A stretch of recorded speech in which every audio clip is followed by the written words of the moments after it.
कर्नाटक के प्रसिद्ध मूर्तिकार अरुण योगीराज द्वारा बनाई गई रामलला की मूर्ति अयोध्या में भव्य राम मंदिर की शोभा बढ़ाएगी। भगवान राम की मूर्ति बनाकर सुर्खियों में आए योगीराज अरुण मैसूर के रहने वाले हैं। वह प्रसिद्ध मूर्तिकारों की 5 पीढ़ियों के वंश से आने वाले एक प्रतिष्ठित मूर्तिकार हैं। राम मंदिर में योगीराज अरुण द्वारा बनाई गई मूर्ति प्राण प्रतिष्ठा में स्थापित की जाएगी। इसके बाद केंद्रीय मंत्री प्रहलाद जोशी से लेकर राज्य में पूर्व मुख्यमंत्री बीएस येदियुरप्पा ने योगीराज अरुण को बधाई दी है। अरुण योगीराज वर्तमान में देश में सबसे अधिक डिमांड वाले मूर्तिकारों में से एक हैं। उन्होंने काफी कम उम्र में मूर्तिकला की दुनिया में कदम रखा था। अब तक वे काफी बड़ी बड़ी हस्तियों की मूर्तियां बना चुके हैं।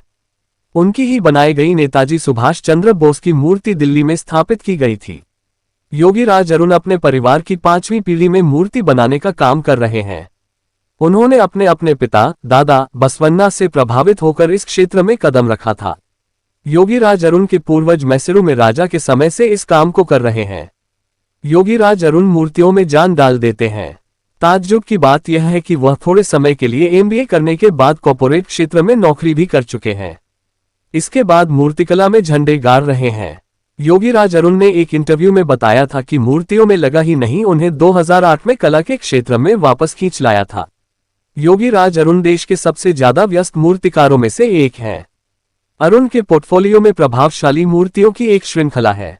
इनमें सुभाष चंद्र बोस की 30 फीट की मूर्ति भी शामिल है, जो इंडिया गेट के पास अमर जवान ज्योति के पीछे प्रमुखता लगी है। मूर्तिकला की दुनिया में उनके अन्य उल्लेखनीय योगदानों में केदारनाथ में आदि शंकराचार्य की 12 फीट ऊंची मूर्ति से लेकर मैसूर में 21 फीट ऊंची हनुमान प्रतिमा शामिल है।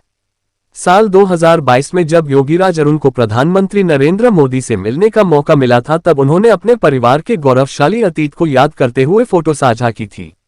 इसमें उन्होंने बताया था कि 5 पीढ़ियों से उनका परिवार मूर्तिकला में है। उन्होंने लिखा था कि पिछली 5 पीढ़ियों से मूर्तिकला इतिहास दोहराया गया। मेरे दादाजी बी बसवन्ना शिल्पी 1952 में भारत के पहले प्रधानमंत्री से मिले थे। मुझे 2022 में हमारे प्रिय प्रधानमंत्री से मिलने का अवसर मिला।